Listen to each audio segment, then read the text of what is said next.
નમસ્કાર, સચ્ચાઈની ખબર ન્યૂઝ ચેનલમાં આપનું સ્વાગત છે। હવે જોઈએ આજના સમાચાર। માતર શહેરમાં પવિત્ર ગૌરી વ્રત તથા શંકર પાર્વતી વ્રત નિમિત્તે જોરાસીમ પ્રાથમિક શાળામાં ફરાળ વિતરણ। જોરાસીમમાં તારીખ 27 જુલાઈ પવિત્ર ગૌરી વ્રત તથા શંકર પાર્વતી વ્રત નિમિત્તે વિશ્વ હિન્દુ પરિષદ બજરંગ દળના કાર્યકરો દ્વારા સમાજ સેવાનું અનોખું ઉદાહરણ પૂરું પાડવામાં આવ્યું હતું। યુવાનો અને વડીલોના સહિયારા પ્રયાસથી જોરાસીમ સ્થિત પ્રાથમિક શાળામાં વ્રતધારી બહેનો તથા બાળકોને ફરાળ સ્વરૂપે વેફર, કેળા અને ચોકલેટનું વિતરણ કરવામાં આવ્યું હતું। સેવા કાર્ય દરમિયાન કાર્યકરોએ સેવા, સમરસતા અને માનવતાનો સંદેશ આપ્યો હતો। વિશ્વ હિન્દુ પરિષદ બજરંગ દળ દ્વારા જણાવવામાં આવ્યું હતું કે આ સેવા યજ્ઞ આગામી 4 દિવસ સુધી સતત ચાલુ રહેશે।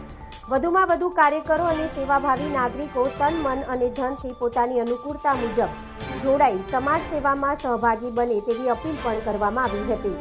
આ પ્રસંગે સ્થાનિક કાર્યકરો તથા સેવાભાવી યુવાનો ઉપસ્થિત રહી દાતાઓના સહકાર દ્વારા સેવા કાર્યને સફળ બનાવ્યું હતું। રિપોર્ટર મોહમ્મદ ખાન પઠાણ, માતર ખેડા। हम दिखाएंगे सच्चाई की खबर चैनल को लाइक कीजिए, सब्सक्राइब कीजिए और हमारे साथ जुड़े रहिए। हम दिखाएंगे आपको सच्चाई की खबर।